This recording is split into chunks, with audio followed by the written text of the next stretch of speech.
Okay. Mr. Sestito, it looks like the flag's behind us. Would you lead us in the Pledge of Allegiance tonight? Absolutely. Thank you very much. Pledge allegiance to the flag of the United States of America and to the republic for which it stands, one nation, under God, indivisible, with liberty and justice for all. Heavenly Father, grant us the wisdom to make our every decision fair-minded and in the best interest for all its residents. Please remain standing for a moment of silence for Michelle Mendocino's family, the passing of her mother, Jean.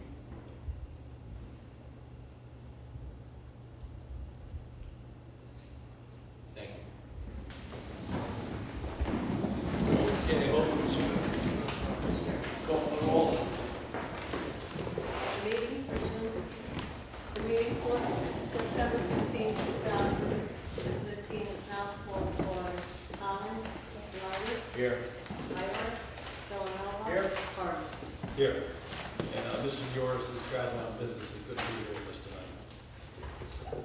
Okay, we've got a packed schedule, and I want to thank everybody for coming tonight. I know the choice was between the presidential debates, and I know all of you thought that this would be far more scintillating than the presidential debates, but what we'll do is to try and get through this as quickly as possible.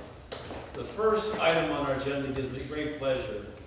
This is something that's we've been talking about for a number of years. Mr. Sestito, would you come up here?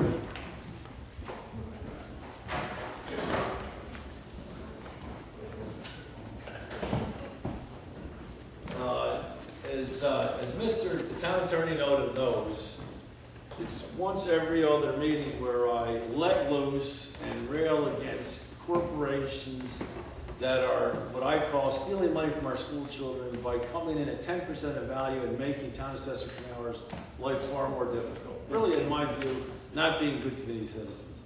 And over the years, there has not been a single event that I've attended, not a single one, where Mr. Sestito wasn't there, community outreach.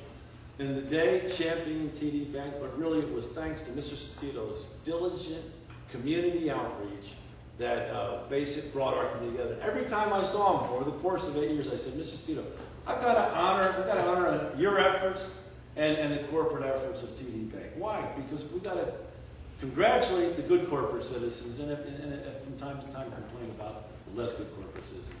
It gives me great pleasure and honor after all this time to award you personally this community service award. We have a second one for TD Bank, but we wouldn't have had the kind of community participation without your service, Mr. Sestito. So I want to thank you so much.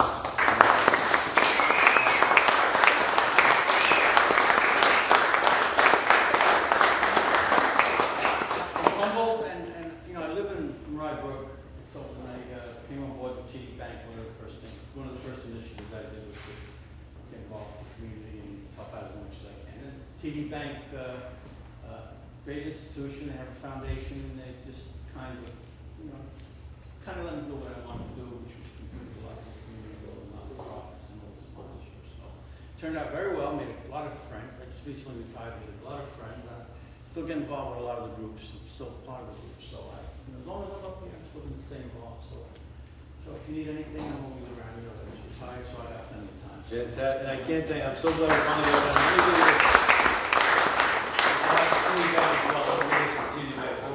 I'll give this to Adam, and I'm sure he appreciates it also. Thank you, Mr. Sestito. Thanks so much.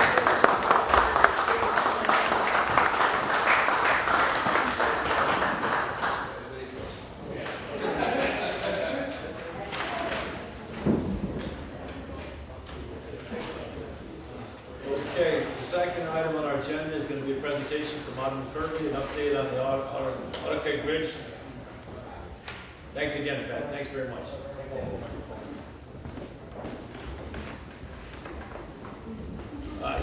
I know the board, this is our first time I had a chance to do this kind of work, and there was unanimous support for Mr. Sestito and TD Bank for all that he did. I want to thank the board for making this happen as well. I think we're all very supportive.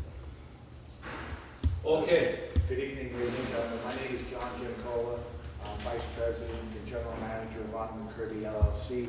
Unfortunately, Mr. Ahnehman had an emergency, couldn't make it this evening, so to coin a sports jargon, a pitch hitting firm. Before I go into my presentation, I'd like to hand out some information I think will be useful for the board members.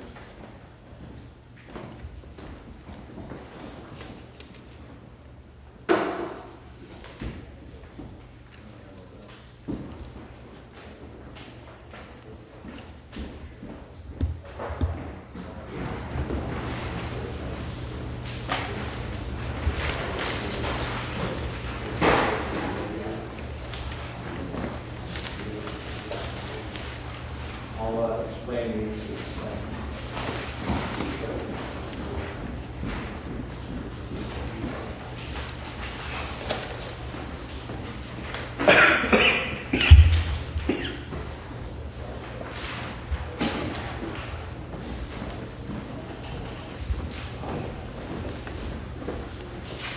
I know everyone's anxious to get to the presidential debate, so I'll be brief. We took a look at, and we had several biddings on this, 3 altogether. Of the 19 bids that were submitted, we had only 4 responses. The costs of which to do this painting aspect, now cleaning it, sandblasting it and painting it, came to anywhere from $228, almost $29,000, down to $58,000. That's a little bit of a ridiculous fluctuation in prices. We're averaging it to say, okay, to paint it, to clean it, paint it, and the environmental aspects that have to be contained is about $100,000. That would be our guess. That versus putting in a new bridge, which is the information I've given you this evening. A new bridge delivered to the site, this precast concrete bridge by contact, would be about $104,400. And then there's some additional costs as far as the excavation, the environmental protection issues, permitting, soft costs as far as permitting and engineering. We have backfilling, abutments, pavement replacement. We're guessing that that's about $500,000. Now the reason why I'm saying that is the $100,000 quick Band-Aid repair would get you maybe 15 years worth of life out of the bridge before it had to be redone or replaced. Whereas putting in the precast concrete bridge would probably give you 35 years. Now, some publications in our engineering profession claim that bridges such as this can last anywhere from 50 to 60 years. We feel that 35 years is a reasonable time span or lifespan for that type of bridge. And that's basically, we're giving the board an option. We either do it, we have to rebid it again, obviously, because even the one price that we did get, the name is on that particular sheet, first one in the 2015 rebids. It was a $58,000 fee, but they're so we're reluctant to do it, number one. We're finding that most of these small firms that can do it for a lesser cost don't have the equipment that's necessary, such as the generators for electricity, for sandblasters. Even though I know you folks, and Tom Ahnehman mentioned that there were reductions in the permitting process, and et cetera, we're still getting very high numbers to repaint. And we just don't know if the repainting is really a viable option, since it may or may not last 15 years. That's usually the expected lifetime for that type of repair. Versus, and it's up to the board, replacing it with a precast structure, which would be a lot quicker in construction because it is precast, and the cost would be $500,000, including all the soft costs. All right, so Jim, you're saying that $58,000. John, I'm sorry, I apologize. That's okay. $58,000 is. That was the lowest bid. That was the lowest bid. Okay. And he's got a little cold feet doing this. All right, and that's the painting. Or That's correct. $600,000 to put in a new bridge. $500,000 is what we're guessing. I'm sorry, I thought it was 104 plus 500. No. The $500,000 would include the cost of the bridge. All right, so 500,000 is the cost of the bridge. Correct. What is what's the age of this bridge now? I thought it was in the neighborhood of 15 or 20 years. I don't have those numbers in front of me. I apologize. Okay, so I think it's less than 20. Yeah, Because my that's father my was understanding. superintendent of highways for 18 years ago and he passed away and that bridge wasn't up yet. Okay. all right. My opinion is that I'm given the given the scope of work, given the size of the bridge, and obviously precast is the way to go. I mean, we've had this discussion 10 years ago, 12 years ago, with regards to how the bridges, these size bridges should have been constructed and then put into place. Precast was the way to go. I don't think, personally, I'm not convinced that we need to invest $500,000 on this bridge right now, considering that the scope of work was to be repainted and that would be the least expensive option right now that would still give the bridge another 15 years. So the bridge is still serviceable. To remove a serviceable bridge when we could paint it, I think it's a better investment now. I don't know what the board thinks, but maybe give John some. Once again, it's up to the board. We're just making a recommendation based on what we've seen as far as What's your recommendation? made to precast would be the way to go. But again, that's up to the village itself, not us.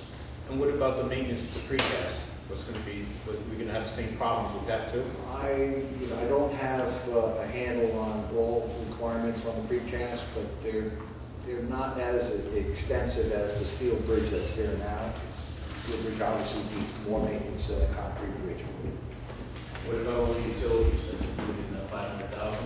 We I'm surprised like at Jefferson Avenue, but they dug up the sewer line. Understood. We anticipated that, again, that's just an engineering estimate. Obviously, what we would need to do is send it out to bid and get some real numbers on it.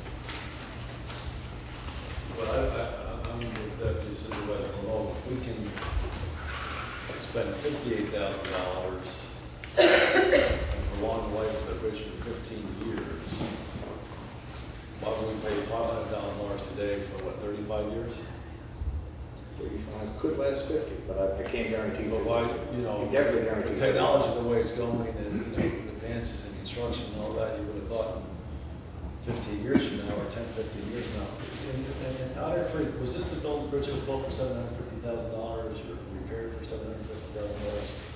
Built just before we took over, wasn't it? I heard it was more than that. That's just a rumor. Okay. But anyway, Yeah, I don't want to react, so this is that's the bridge we're talking about. right, this is where we are. So in the matter of 10 to 12 years, to think about it, this bridge that should have been precast to begin with, you're looking at an investment of $1.3 million. This is work on top of work. Well, I think, the superintendent of highways, his wife is, I guess, not as ill and he's away, correct? And her son. Oh, he's here. Oh, sorry, you're here tonight. Oh, fantastic. Right. What's your thought on this, John? Sure. Why don't you get up there? Yeah. Hold it, doesn't want to suppress itself this evening, and keep talking and distracting, so, if you guys mind, No, feel better. I understand. keep me updated.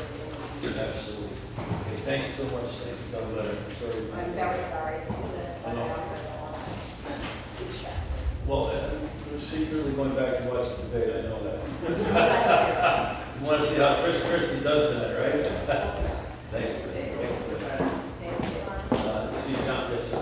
Yes, in conversations I had with Kirby, this was one of the options that they presented. It was an expensive option, but one of the other things Tom had said is that we could also repackage this and put it out for another bid and see what comes back. Because everybody that's bid so far, that has been on the lower scale, as John had mentioned, put forth a lower bid, but then never put it on paper, never submitted it to us for an actual proposal to the town. In other words, they got cold feet, decided that they didn't want to do the work. So do we have a formal proposal on that? We don't have a formal, we have a formal proposal for like $220,000 from the last round of bids, but the lowest one was just a verbal commitment, which I had submitted to the board last month. And over the 1 month period, Tom was unable to get them to commit to that on paper. And basically, he believed, as John said, that they were not equipped to do that at that price. So, My problem, John, yeah. John, is that how can there be nothing, no remedy in between 58,000 and $500,000? Well, I agree with you. One of the conversations we had between Tom Ahnehman and myself was that one of the options was to rebid it, to see what came back, and put an actual proposal out. Well, what I'm hearing you say is that 58,000. It's probably not gonna happen. Probably or not? According to Tom, he doesn't think anybody's gonna come forward at that number. Will somebody come forward and argue that? It's possible if we rebid it. Why do you have to rebid it? If the 58 doesn't come forward, why don't you show them so bidder? Because there was nobody else. So Aussie painting at 94,000, that wasn't an option.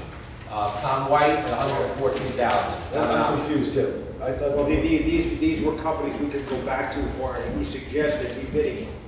I'm sorry, I apologize. I had the same question that was Supervisor Villanova.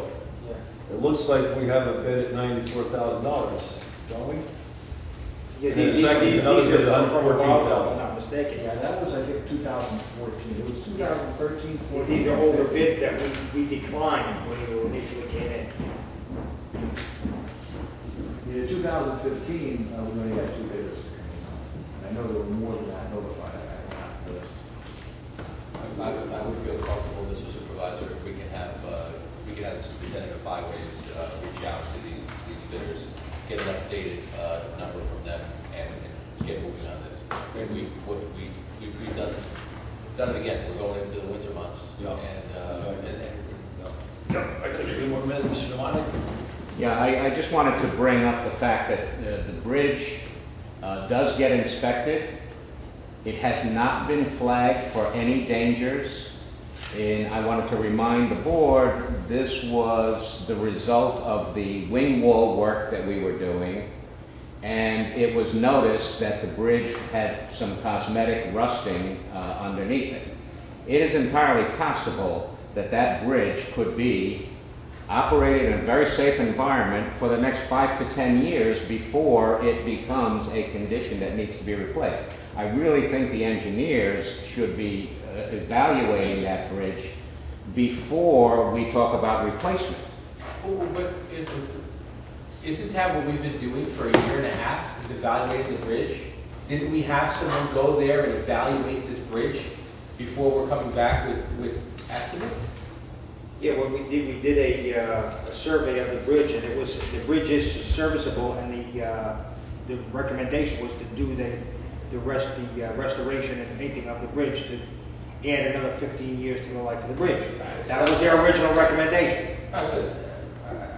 And I still think that's the way to go. I agree with you. I think that's what we Yeah, okay, so I think this Deputy Supervisor Villanovan's suggestion is a good one, that you recontact. In terms of legally, we don't have to rebid this, do we, Mr. Noto?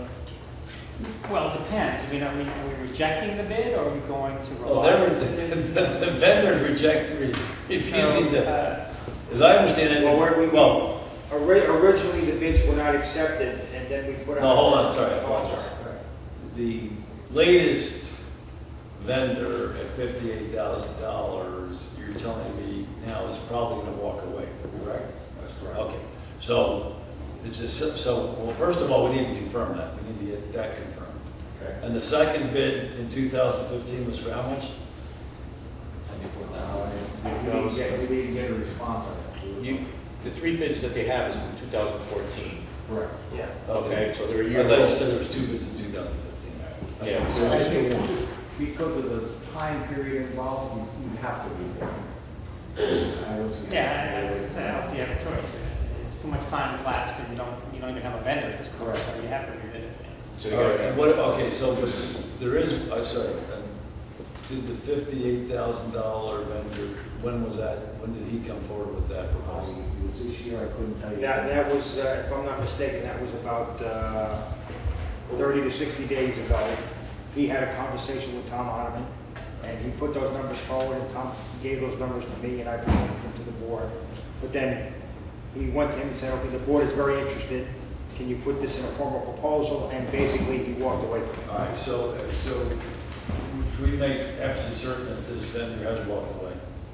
And as soon as we confirm that he's walked away, we'll have to. Then you Right. And make sure that he had the EPA included in that price.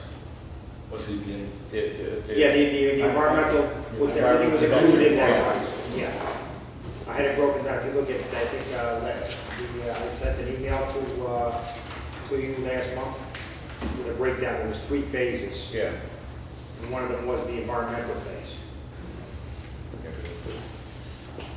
If you can do it for $58,000, that's great.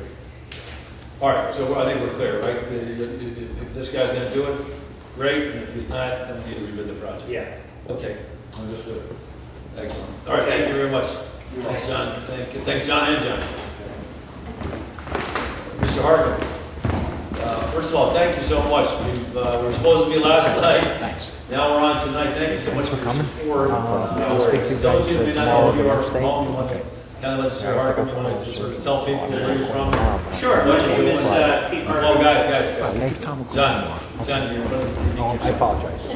It's a dangerous spot. Sorry, Mr. Harkin. My name is Pete Parkham. I am with the New York State Office of Community Renewal, which is a division of Homes and Community Renewal. I used to be with the Westchester County Board of Legislators for 8 years, and I can say since I've left elective office, I feel no desire to race home and see debates of either party. So I'll stay all night. I've got no problem with that. I'm counting the days, Mr. Harkin. I'm counting the days. Well, and thank you for your service. Thank you.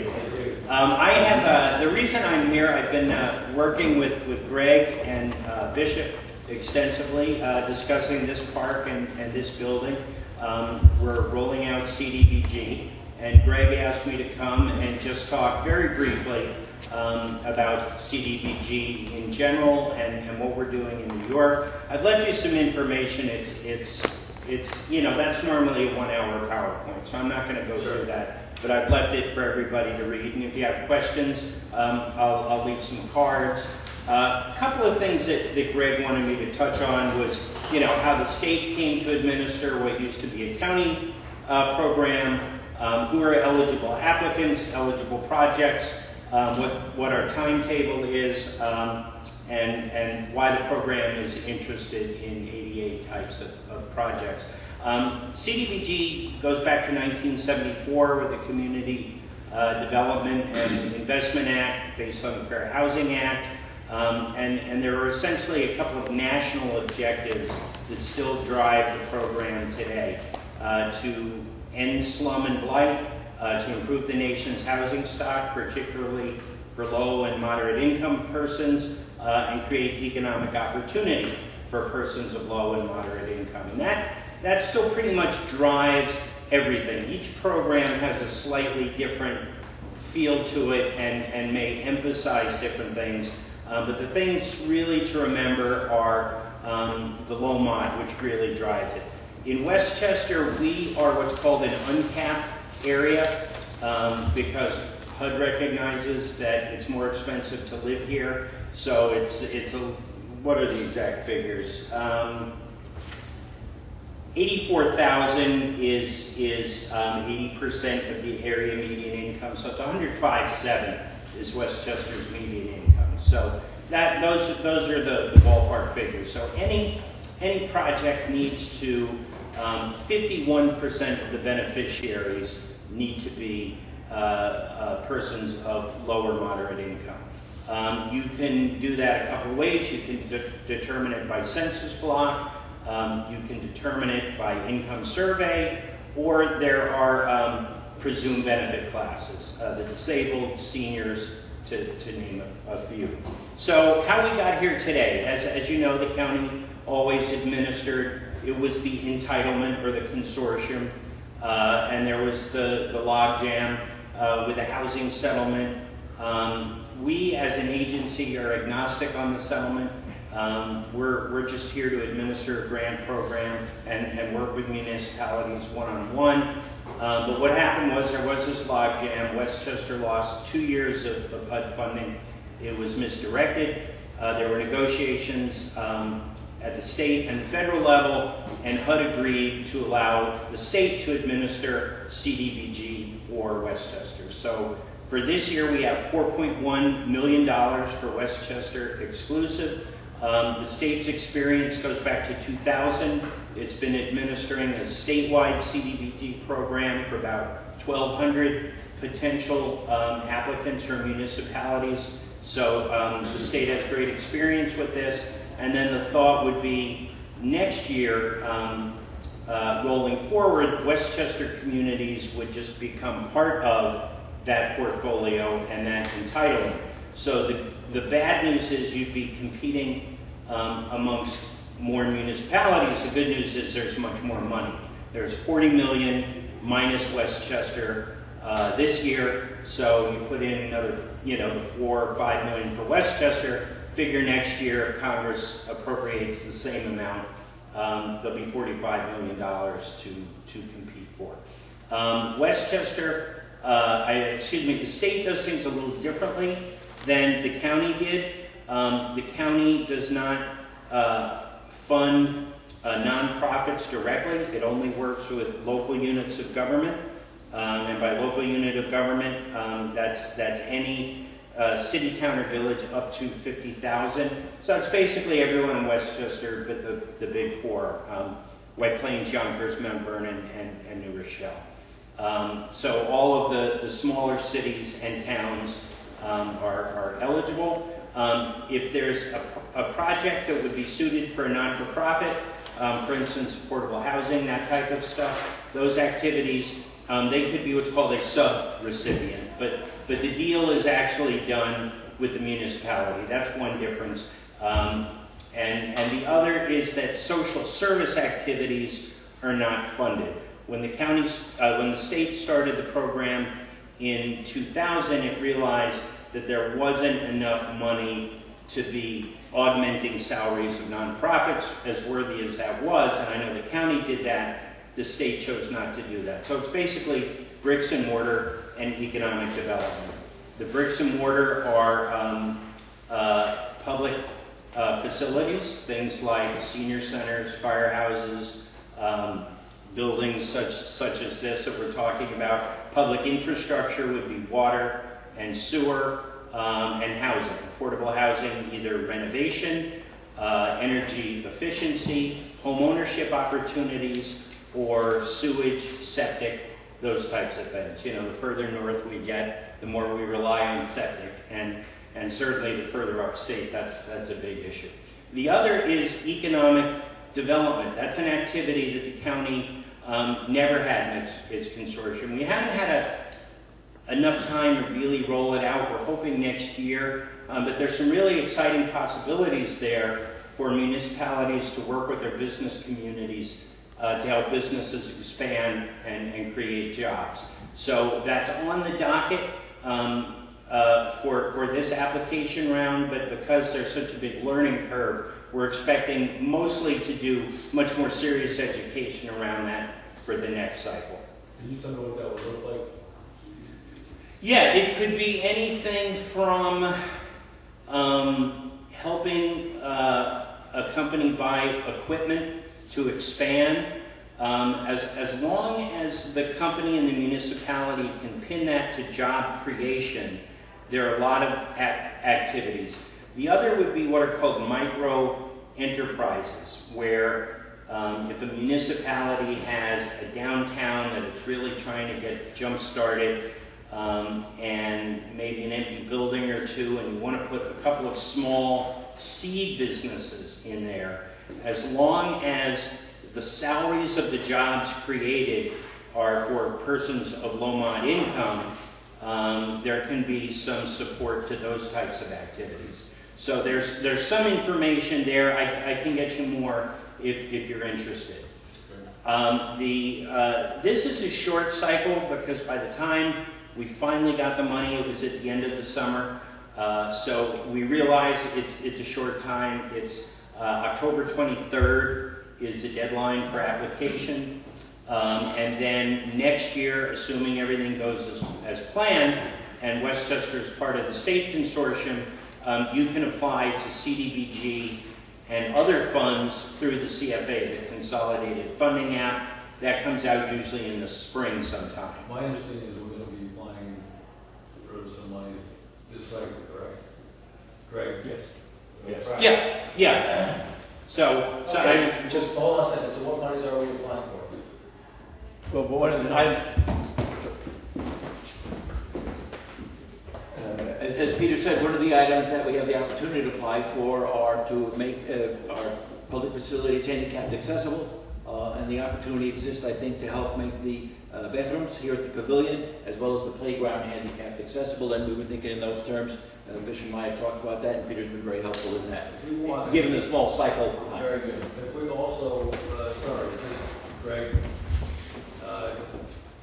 we're going to talk about this in a minute, but we'll bring the architect, Bishop, to do a walkthrough with the architect. One of the questions we always had here was, do we need an elevator to make the second floor handicap accessible if we wanted to open the second floor for, for not-for-profits or micro enterprises? that would be covered.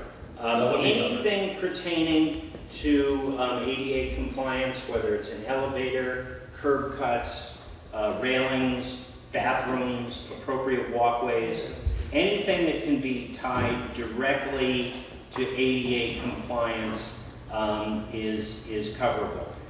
Something that might not be coverable, and again, I'm not the expert, but we bring the experts in when we need them. For instance, outside the ADA aspects of the bathrooms would be coverable or eligible, as a term of art is. I don't know that the roof necessarily of the pavilion would be eligible. So there are some distinctions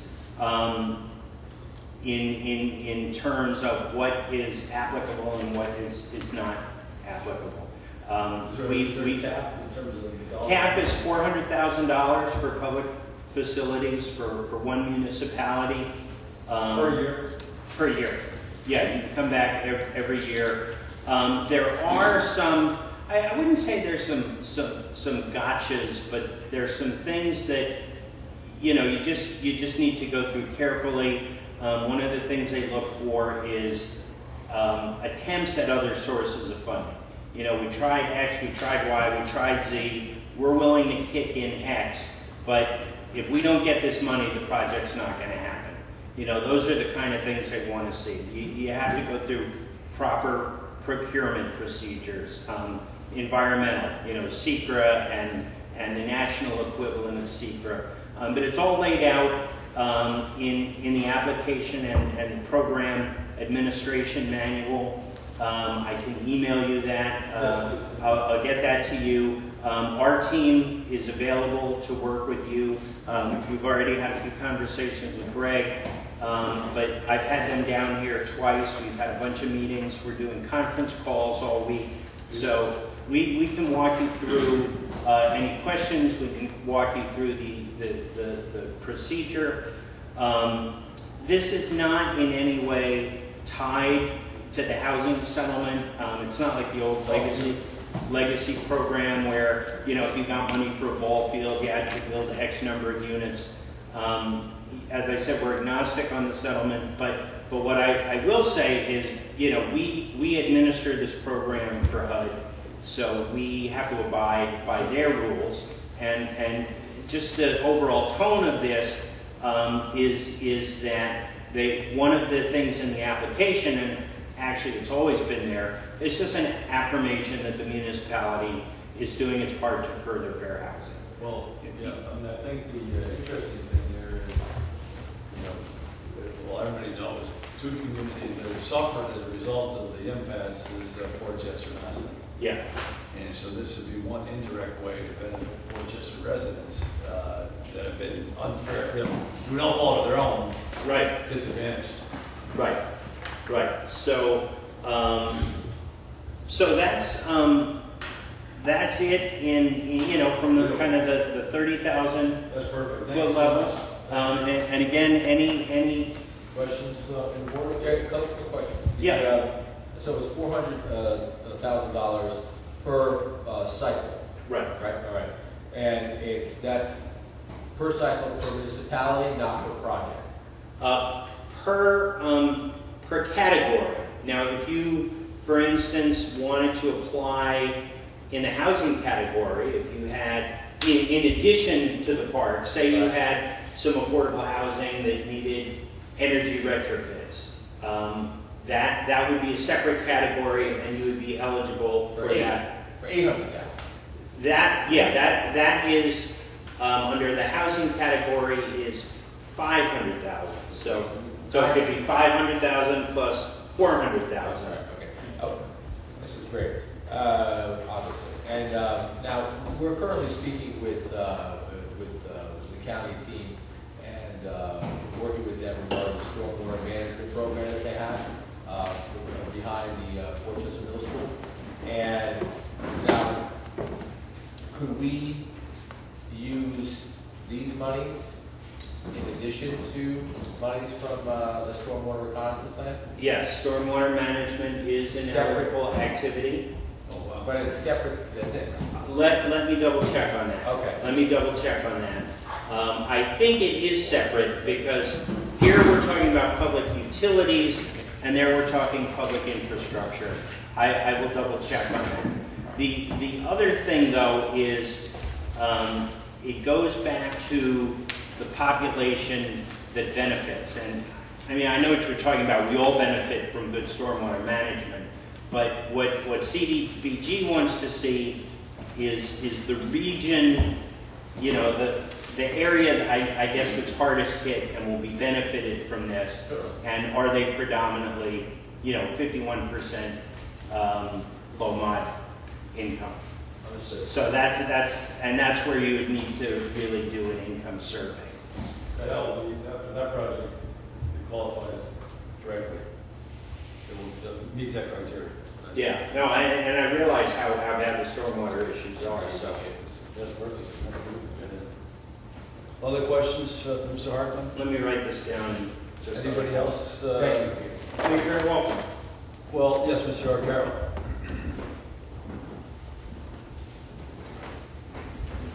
I just wanted to add one other point, that in addition, we heard the October 23rd deadline. There's also a requirement for public hearing. So if the board is comfortable with this kind of project, this kind of direction, important to set a public hearing date, invite the public to comment in general, and as well as on the specifics that you might be interested in. Oh, how are we with the calendar? When's our next meeting in The October? next meeting is October 20th. Whoa. Just, well, Does that give us enough time? And I would say, I mean, it would give you enough time, as long as you can be working on the application and doing those things without the public hearing. You just need to actually notice and hold the public hearing prior to submission. And the other thing is, if you hold a public hearing, that doesn't obligate you to apply either. You may, for whatever reason. We'll definitely apply. Yeah. The question I have is, does it behoove us to apply earlier? No, it's everybody is the same date, and then it's a competitive. Okay, so you don't, it's not first come, first served. No. It's actually it's a competitive process. There's scoring. Hopefully, the plan is the board of the Housing Trust Fund would meet sometime in December to make the awards, and then contracts would go out in very early January. But it is a competitive process. But starting next year, the economic development part of it will have kind of a rolling application. CDBG will still have a hard deadline, but economic development will have a roll to it. Well, I think we're going to do a public one. Yeah, Public I hearing think- October 23rd, Yeah, 7:30. Well, no, you'll have it on the 20th. 20th, sorry, 20th. At 7:30, because the board has to vote to schedule it and all that. Well, might as well do it now, right? Yeah, you can do Make it. a motion to approve a public hearing on CDBG. Schedule a public hearing. Schedule a public hearing. October 20th, 2015 at 7:30 p.m. Right. So Okay, second? I'll second. And Okay. that's it, North Main Street? Yeah, we'll be back in normal digs. Okay. Great. Call roll? Collins, Nardi. Yes. Meyer. Villanova. Yes. Carvin. Yes. Mr. Hartman, I can't thank you enough for coming tonight. Oh, you're This is very welcome. extremely exciting. Mr. Carroll, thanks for all your hard work and pulling this together. And here's some Bring cards. suggestions. There's some more information there. that's perfect. Cheers. Good to see you. Thank you very much. Thanks. Thank you. Thank see you. Nice to meet you. And then Greg, we're gonna move forward with the application, in the hope that the public hearing will be positive, right? So we should get our skates on and make sure. And thank you. Great, okay. Very nice. So, yes, it's a win-win, win-win-win, and that's fantastic. Good job, Mr. Carroll. Thank you for bringing that to our attention. Okay, minutes from the meeting of September 1st. Any questions, comments? If not, can I get a motion to approve? So moved. Second? Second. Mr. Nardi, all right, all in favor? Aye. Okay, great. All right, comments from the public? Mr. Hubert.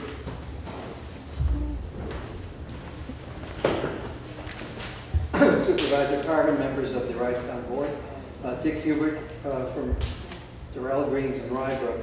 I hadn't planned to speak tonight, but I must tell you that my memory was jogged by the discussion of the famed Otter Creek Bridge. And I heard questions asked about the Otter Creek Bridge and memories that needed to be jogged a little bit. And if I may, I'd like to jog them for you. I was appointed to the Rybrook Co-Terminus Committee, and back in 2003 when we met, and we were assigned various topics, parts of the town of Rye to investigate. And I drew the short stick and was asked to investigate the superintendent of highways for the town of Rye. And I had a meeting with the then superintendent of highways, Vinny Sapione. Some of you may or may not remember Mr. Sapione. He's now retired in Florida. And Mr. Sapione took me for a visit to the most recent bridge that had just been constructed, the Otter Creek Bridge.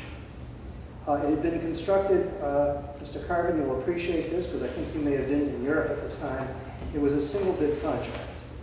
And it was built by someone who had never built a bridge before in their lives. I think the man was in the housing business, but he had an in to the administration at the time, Democratic administration, with Mr. Maravito, and he got the deal. And I remember vividly going down to the Otter Creek Bridge to take a look, because I had no idea where it was. And I remember driving Mr. Sapione down there. I got out of the car, started walking on the bridge, and the cement on the walkway crumbled beneath my feet. And I remember thinking, wow, this doesn't look very positive. And Mr. Sapione and I then retreated for what I would call an hour heart-to-heart talk in my car in a parking lot, wherein he gave me a 1-hour briefing on the politics of Rye Town and how contracts were awarded and how the business of Rye Town was handled. And I have to tell you, as an investigative reporter who had done corruption investigations in communities throughout the Northeast, I was not surprised but horrified that I lived in the midst of this. And that was the beginning of my political activity in the town. When we got back to our committee and we reported it, they weren't surprised because they'd come up with other equally unsettling pieces of news, failed reports from auditors, things like that. It was not a pretty scene. Now, I just checked this, looked up on my phone here, and I did some research while we were sitting in the audience, and the New York Times had an article about our group back in 2003, so I'm pretty sure of my dates because the New York Times had a story, they then had a New York section, and they were reporting on the efforts of our committee to think through whether Rybrook should become a coterminous town village. But the point of my speaking tonight is to remind you all that that bridge has a rather checkered history, and that I'm not surprised that after 12 years, it's in a condition where the engineer tonight would come up and recommend a brand new bridge. When you look at this, please understand the history of this, and when you all discuss the Otter Creek Bridge, don't forget what happened a bare 12 years or more ago. This is an unpleasant and bitter reminder of what this town used to be like, and that bridge, for me, is the epitome of it. Thank you. Thank you, Mr. Hubert. Other comments from the public?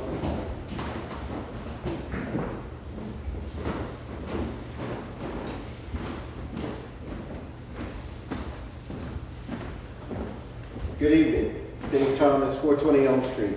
I was reminded by my wife today to announce to the town formally that we have incorporated the Friends of the African American Cemetery.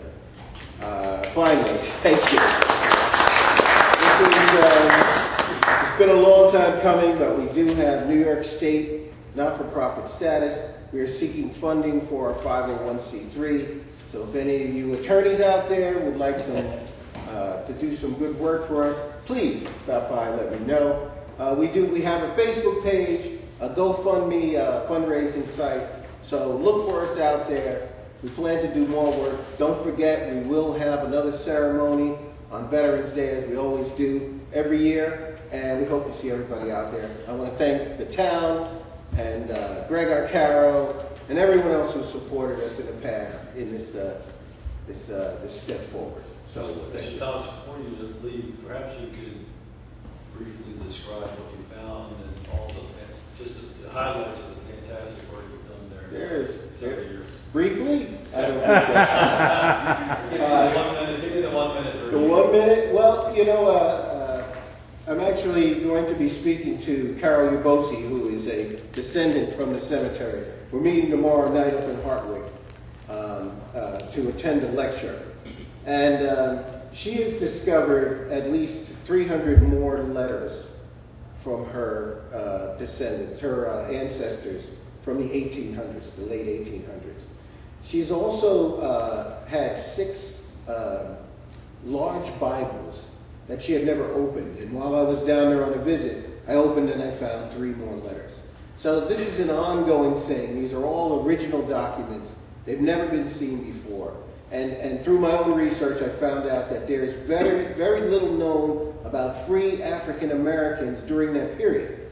There's a lot more known about the slave period. There's a lot more known about the civil rights period. But this section of history is the everyday lives of people in the town of Rye is unknown. They own businesses. They formed development organizations. There were vibrant churches and social organizations, veterans clubs, and the Grand Army of the Republic veterans thing, something called the Knights of Pythias. It was just this amazing outflowing of things that I discovered, just all in the last couple of months. And she also sent me 15 pictures of people she had no idea who they were. They were not relatives of her, but they were found in her grandfather's pictures. And they're from photographers that were originally from the town of Rye.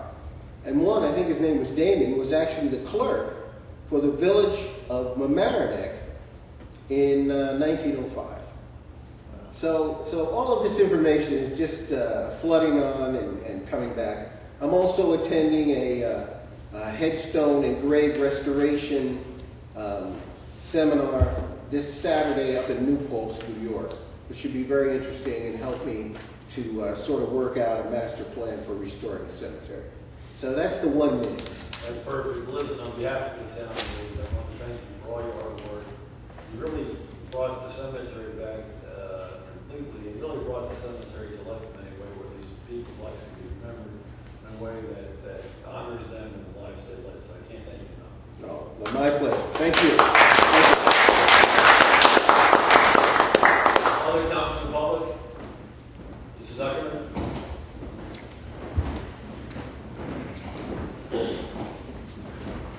Good evening, Supervisor, members of the council.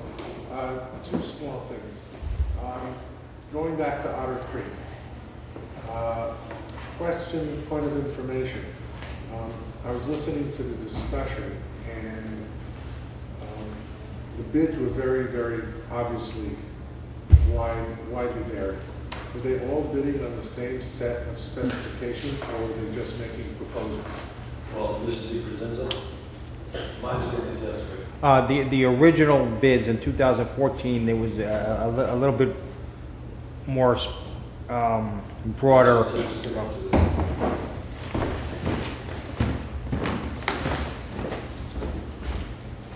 The specs on the project, when we got the bids in 2014, were more broad and had a lot more things included in them. and maybe that's why they were a little bit more expensive.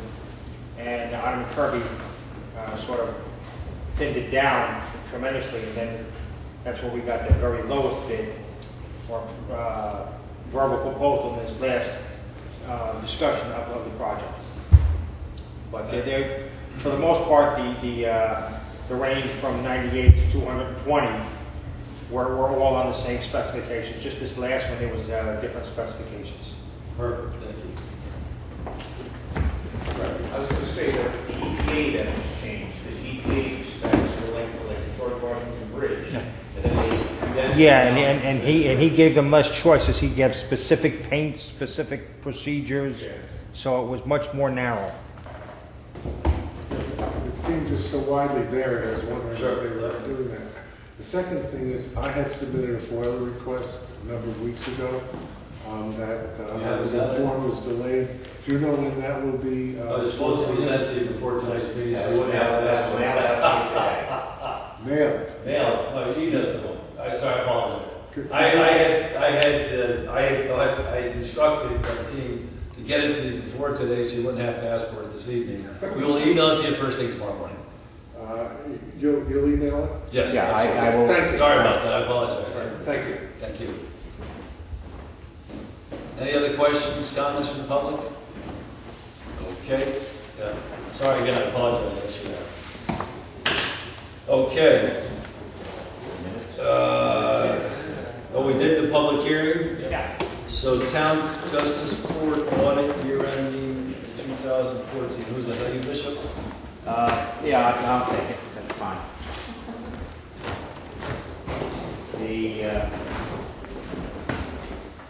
The Office of the Court Administration has sent us a letter, you have a copy there. This is more or less an annual procedure that we have to follow.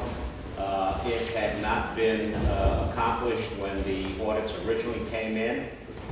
So the follow-up letter showed up, and all it is the board has to pass a resolution accepting the audit results. That resolution then gets forwarded along with the audit document to the Office of Court Administration. The audit was a very clean audit for the Justice Court. It was relatively smooth. Okay, any questions from the board? No. Get a motion to approve resolution B? So, second? I'll second. All in favor? Aye. Okay. Resolution C, certiorari, Town Assessor Canower.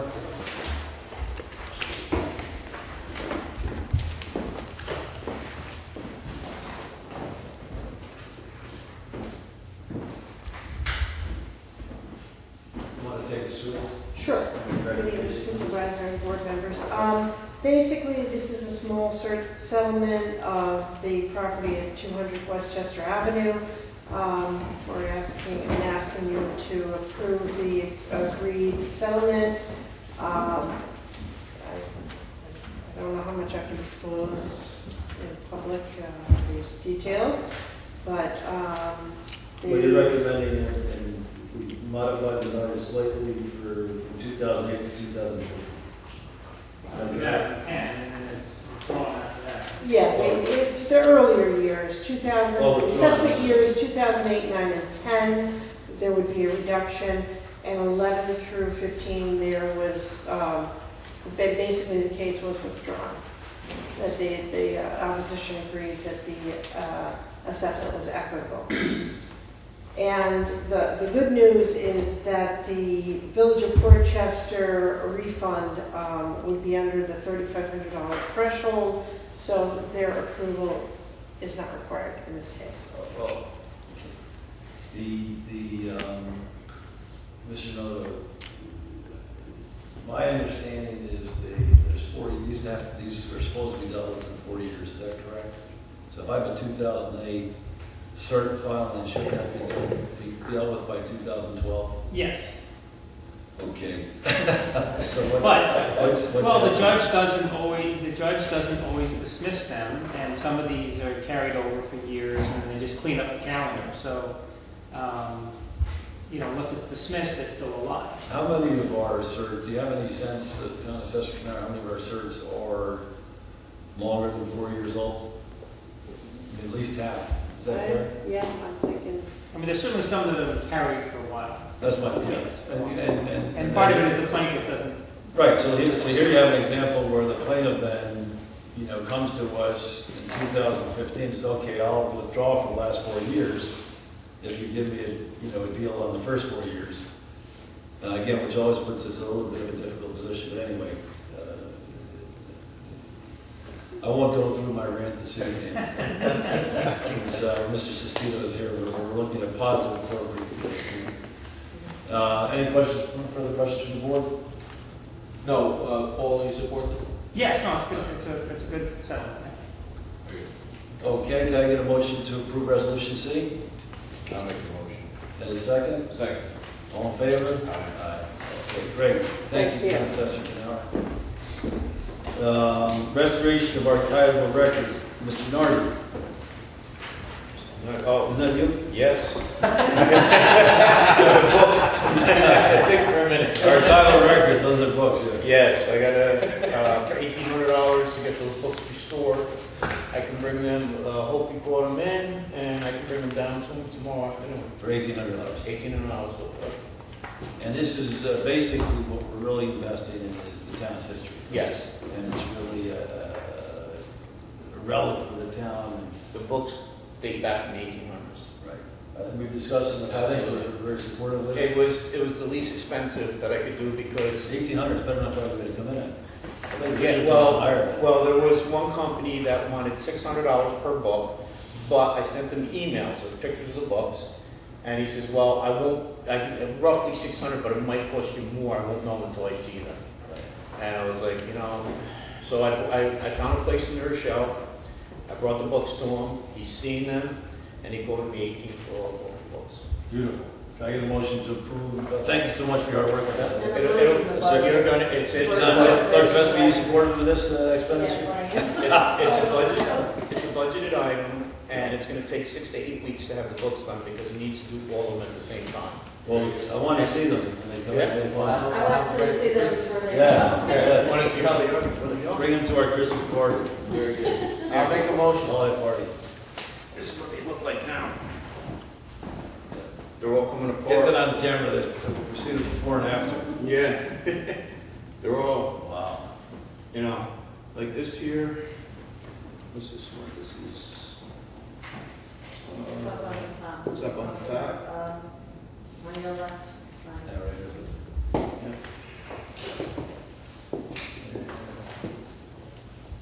Wow. This is 1908. You really should show this one. Yeah. Because this is really good. And actually, he said some of these, Yeah, these are from two more. There's the two more. early 1900s. There's 4 all total that we're having done. Beautiful. Birth and death registers. Wow. This is where you better do your research, Mr. Thomas. Oh, he's gone. Okay. Okay. Wonderful. Thank you so much. Thank you, Thank Mr. you. Nardi, Councilman Nardi. Can I get a motion to approve? No. Wait a second. Second. All in favor? Aye. Okay, meeting procedures for various municipalities. Mr. Nowotnik?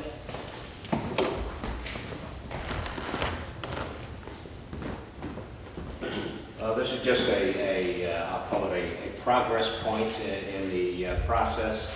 At last month's meeting, someone came up, discussed the fact that we didn't have practices and procedures specifically related to the board and how it conducts its meetings.